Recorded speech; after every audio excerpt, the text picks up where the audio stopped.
Good evening, you're now with me, Handigui for TVS Nightline, and here are the headlines for tonight.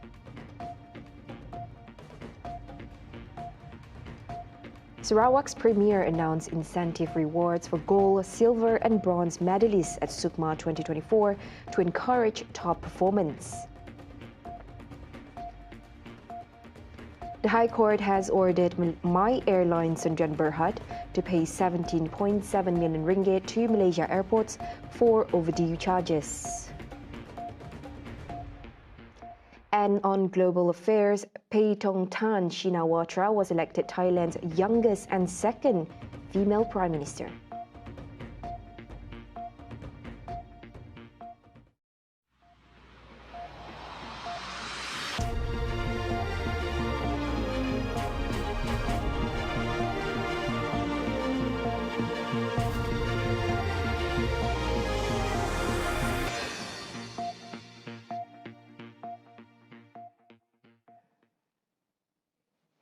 Thai lawmakers on Friday elected 37-year-old Paetongtarn Shinawatra, daughter of billionaire THAKSIN'S Shinawatra, as Prime Minister, making her the youngest and second female leader in Thailand's history. The vote followed the dismissal of former Premier by the Constitutional Court. SETA's removal on Wednesday marks the latest chapter in a long-standing conflict between Thailand's military-backed pro-royalist establishment and the populist movements associated with Paetongtarn's father, a telecom tycoon and former Manchester City owner. On Thursday, the Pheu Thai Party named Paetongtarn as its new candidate with no alternative proposed by any of the 10 coalition parties it leads. Whom Jai Thai, the third largest party in parliament, announced its agreement to support a Pheu Thai candidate in Friday's vote. Before entering politics in late 2022, Paetongtarn was involved in managing the hotel branch of her family's business empire. She was a prominent figure during last year's general election campaign. That election saw the Move Forward Party MFP gain the most seats with promises to reform the country's strict lèse-majesté laws and dismantle powerful business monopolies. However, the Senate blocked MFP's bid to form a government. Pheu Thai then forged an alliance with pro-military parties that were once fierce opponents of Thaksin and his allies, leading to SETA's rise to power.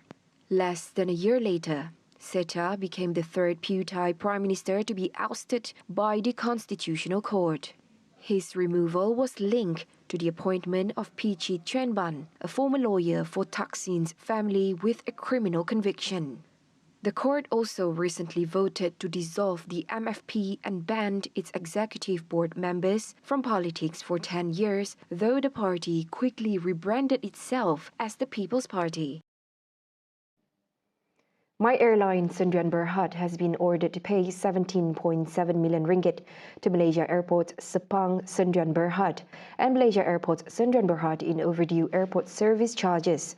High Court Judicial Commissioner J.C. Gan Thi Cheong directed the defendant to pay over 9 million ringgit to the first plaintiff, Malaysia Airports Sepang, and 8.6 million ringgit to Malaysia Airports. The court also orders the defendant to pay cost of 10,000 ringgit each to each plaintiff. In his decision, J.C. Gan said the two plaintiffs are entitled to collect charges from airlines for services provided and then proceeded to award the sums.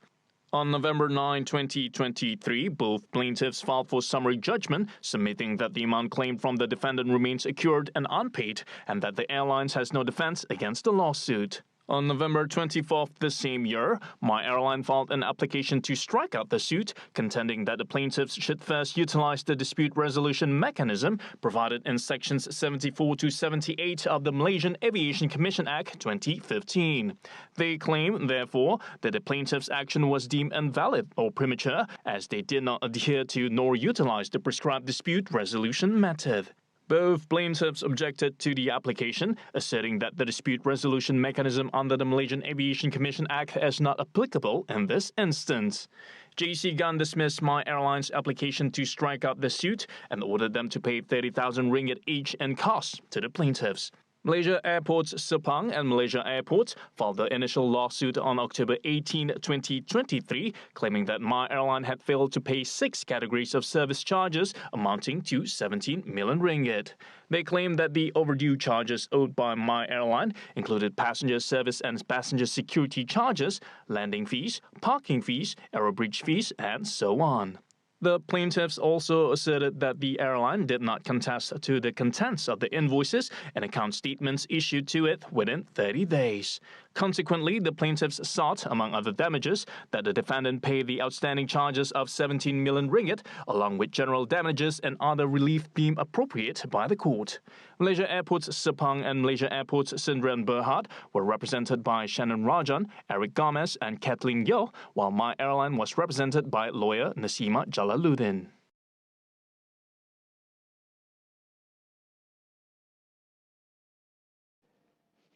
Sarawakian athletes who contributed gold medals at the ongoing Malaysia Games SUKMA and Para SUKMA 2024 will be given a handsome reward of 15,000 ringgit, while silver medalists will receive 5,000 ringgit and 3,000 ringgit for bronze medalists.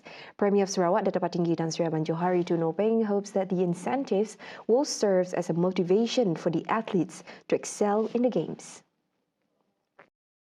Untuk ini adalah untuk sotekan untuk kita memberikan sokongan dan dorongan supaya sokan ini adalah kria. Apabila mereka mendapat tahap yang lebih tinggi hinggalah ke peringkat antarabangsa, ia akan membawakan nama negeri Sarawak seperti Pandera, Boni dan yang lain. He said this during a press conference after witnessing the final match of the Taekwondo event at the Kuching Unity Stadium on Friday.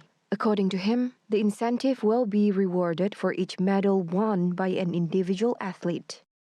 3 kali 5, 15. 3 kali 5, 45.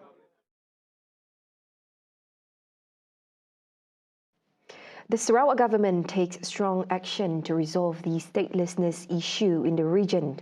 Home Affairs Minister Dato' Sri Saifuddin Nasution Ismail said the state government and his ministry have set up a special task force to facilitate the application of people without identification documents to obtain citizenship. Kombinasi ini, jawatan kuasa bersama ini, pertama, dia memudahkan kami untuk sampai ke kawasan-kawasan pedalaman berpandukan kepada data yang dikumpulkan oleh kerajaan negeri. Jadi melalui kerjasama ini, dia membantu kami untuk menyelesaikan keadaan di mana berlakunya ada lagi segmen dalam masyarakat atau rakyat negeri Sarawak ni yang belum memiliki. He said this to reporters after paying a courtesy visit to the Premier of Sarawak, Dato' Patinggi Tan Sri Abang Johari Tun Openg on Friday. When asked about the number of approved identification document applications in Sarawak, he said a discussion will be held on Saturday and the actual figure will be announced the same day. Ini akan disusuli besok mesyuarat yang lebih komprehensif lah, di mana kami akan meneliti satu persatu berapa jumlah permohonan, apa kes yang berlaku, permohonan ini nak kita masuk di bawah kategori berapa, semuanya itu akan kami bentangkan dan pada akhir mesyuarat besok akan ada satu sidang media yang untuk saya kongsikan dengan media berkenaan dengan progres. The Sarawak government, through its Forestry department, is enhancing its expertise by forging strategic partnership with the University of the Sunshine Coast in Australia. A statement from the Office of Sarawak's Deputy Premier, Dato' Amar Awang Tengah Ali Hassan, emphasised the significance of this collaboration, which was formally initiated with the signing and exchange of a Letter of Intent, LOI. The ceremony marks the commencement of an in-depth discussions and the establishment of a mutual understanding between the two entities, laying the groundwork for future joint initiatives. The collaboration includes the exchange of technical information, joint research and studies, and sharing of knowledge and technology, encompassing data collection, discussion formulations and analysis, as well as the development or implementation of forestry-related matters. The exchange of the LOI was recently witnessed by Awang Tengah. The director of the Sarawak Forestry Department, Datu Hamdan Mohammed, signed the LOI on behalf of the Sarawak government, while Vice Chancellor and President, Professor Helen Bartlett, represented University of the Sunshine Coast. The ceremony also featured briefings related to research presentations from 4 lecturers and researchers from University of the Sunshine Coast and the Forestry Research Institute. Topics discussed included breeding and silviculture to enhance productivity and value of plantations, and the management of pest insects in Borneo forest plantations. Sarawak delegation, led by Deputy Premier Dato' Amar Awang Tengah Ali Hassan, recently embarked on a working visit to HQ Plantations Beerburrum Forest Plantation in Queensland, Australia. In a statement released by the Deputy Premier's office, HQ Plantations was highlighted as a leading forestry company in Australia, renowned for its commitment to sustainable forestry management and its innovative management practices. During the visit, the Sarawak delegation was introduced to several key areas of interest, including engagement with local communities, especially the indigenous people known as the First Nations people of Australia. The delegation also learned about the laws governing indigenous rights, community outreach programs, educational initiatives, and efforts to promote sustainable forestry awareness among the general public. The statement further informed that the company's practices have become a benchmark in the industry, managing approximately 300,000 hectares of forest plantations across Queensland. Through sustainable forestry practices, HQ Plantations implements approaches such as responsible harvesting, reforestation, and conservation strategies aiming to maintain ecological balance while meeting commercial objectives. Another focus of the visit was the sharing of knowledge regarding biodiversity conservation initiatives, including habitat protection and species monitoring programs.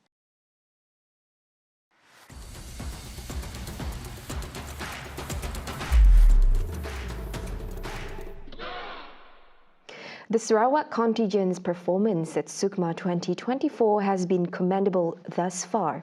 According to Sarawak Minister of Youth, Sports and Entrepreneur Development, Dato' Sri Abdul Karim Rahman Hamzah, the team is well on its way to securing at least 70 gold medals, a feat that would crown them the overall champion of the SUKMA Games.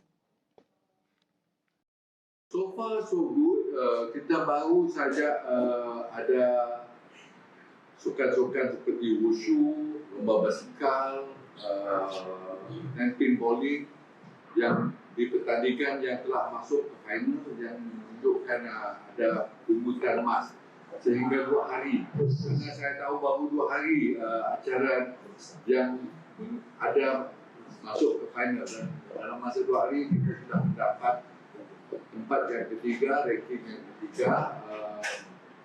Ada lagi sukan-sukan lain yang saya tahu kita akan dapat memberi lebih banyak emasnya. Of course, as I've been mentioning all the while, we want to be the overall champion. It's been a very long wait for us. The last time we were overall champion was 30 years ago, 1994, and this is the year, inshallah, that we will be the overall champion. Sarawak's wushu sensation Stephanie Ngu Chai Ern showcased her exceptional talent at the 2024 Malaysia Games SUKMA, securing her 3rd gold medal on Friday at the Wushu SSC Hall. Stephanie delivered a commanding performance in the women's Changshu final, earning the top score of 9.606 as the second last competitor, further solidifying her status as a standout athlete. The 20-year-old athlete outshined Federal Territories' Lee Cheng Wei, who settled for silver with a score of 9.570, while bronze went to Penang's Tang Koh Ming, who scored 9.553 points. This victory makes Stephanie the athlete with the most gold medal wins so far in this edition of the Games. On Thursday, she secured gold in the Jiangsu event, having already won Sarawak's first gold in the Chiang Kent event on Wednesday. This SUKMA marks Stephanie's fourth appearance after winning 2 bronze medals in 2016 and 1 silver and 1 bronze in 2018 and 2022 respectively.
Hello there and welcome back.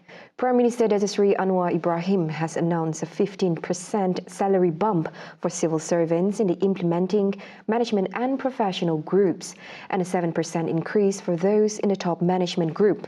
The adjustment will be implemented in phases starting December 1st, 2024. Perasan gaji sebanyak 15% kepada pegawai kumpulan pelaksana dan pegawai kumpulan pengurusan dan profesional dan perasan gaji sebanyak 7% kepada pegawai kumpulan pengurusan tertinggi. Pelaksanaan pemberian perasan gaji ini akan dilaksanakan cara bertahap, berfasa. Maknanya pada 1 Disember 2024 Fasa 1, 1 Januari 2026, Fasa 2. Dia banyak alasannya. Naik-naik. Tapi kita naik fasa kerana kekangan dan tidak mahu ada tekanan inflasi. Kalau naik, kemudian naik inflasi, pendapatan sebenar itu akan jauh kurang. He said this at the 19th Civil Service Premier Assembly at Putrajaya on Friday. Additionally, he said, pension adjustment will also be implemented based on the final salary adjustments of retirees in December 2024.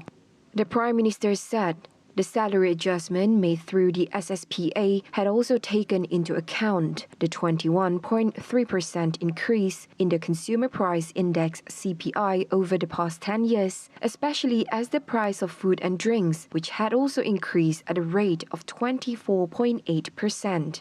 At the same time, Anwar also warned all quarters not to take advantage in any form, such as raising the price of goods following the announcement of the salary adjustment for civil servants. The government has agreed to replace the Malaysian remuneration system SSM with the Public Service Remuneration System SSPA effective December 1st. Prime Minister Datuk Seri Anwar Ibrahim said the performance-based remuneration system embodies the spirit of civil service reform. Tahap pengorbanan ini luar biasa. Bukan sahaja dalam menghadapi komunis militan yang mengorbankan nyawa tentera dan polis dan home guard pada ketika itu, tetapi baru-baru ini dalam menangani wabak pandemik COVID-19. Jangan lupa bahawa frontliners itu adalah perkhidmatan awam, petugas barisan hadapan. Jadi negara sudah aman. Kita melepasi bencana COVID. Tapi jangan lupa, baik peniaga yang kaya, atau pengurus di bank, atau pimpinan politik, kerajaan atau pembangkang, jangan lupa bahawa mereka ini telah menyabung nyawa, berkorban jiwa raga demi menjalankan tugas mereka, memberi perkhidmatan kesihatan yang terbaik kepada seluruh rakyat dan negara. Kedua, meningkatkan kesediaan penjawat awam dalam melaksanakan perubahan. Dan ketiga, meningkatkan daya saing negara. He stated this during the 19th Civil Service Premier Assembly in Putrajaya on Friday.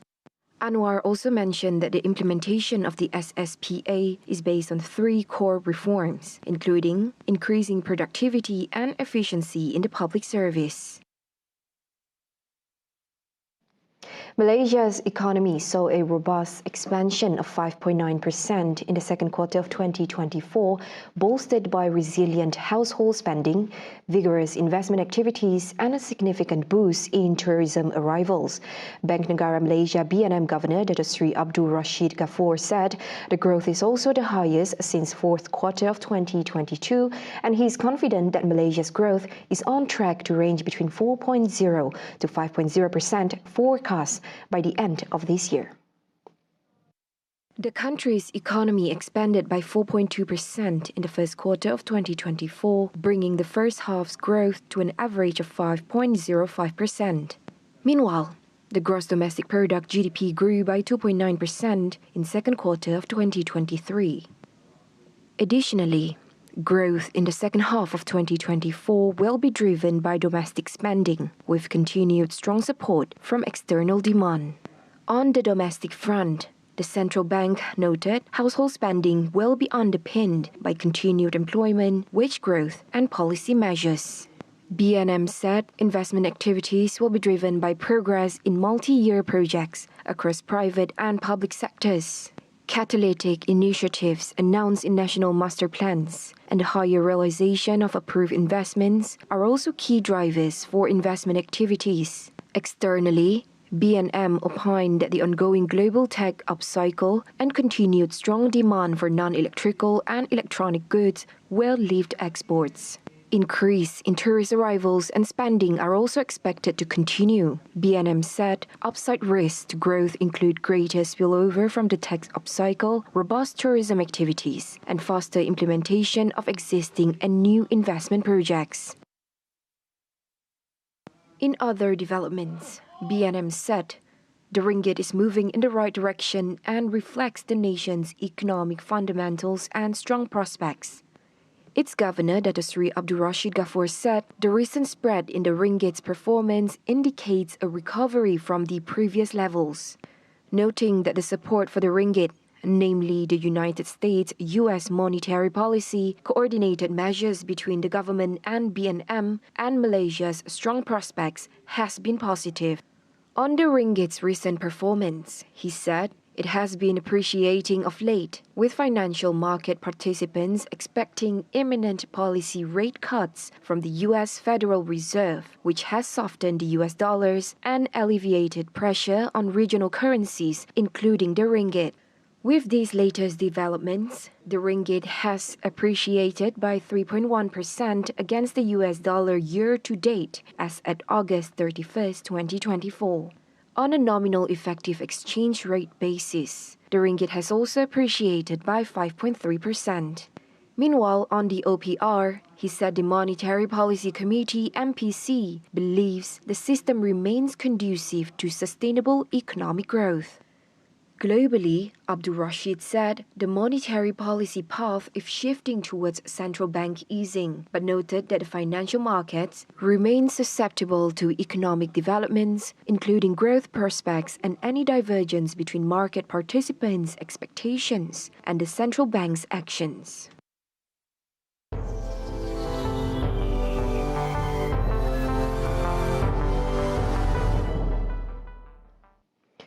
Five individuals have been charged with supplying ketamine to Friends star Matthew Perry, allegedly exploiting his drug addiction for financial gain. The actor tragically passed away at his luxury Los Angeles home last year, a loss that prompted an outpouring of grief from fans worldwide. Following Mr. Perry's death in October of last year, law enforcement, my office, and our partners represented on this stage began an in-depth, wide-ranging investigation. That investigation has revealed a broad, underground criminal network responsible for distributing large quantities of ketamine to Mr. Perry and others. We charge 5 defendants in this matter. These defendants took advantage of Mr. Perry's addiction issues to enrich themselves. They knew what they were doing was wrong.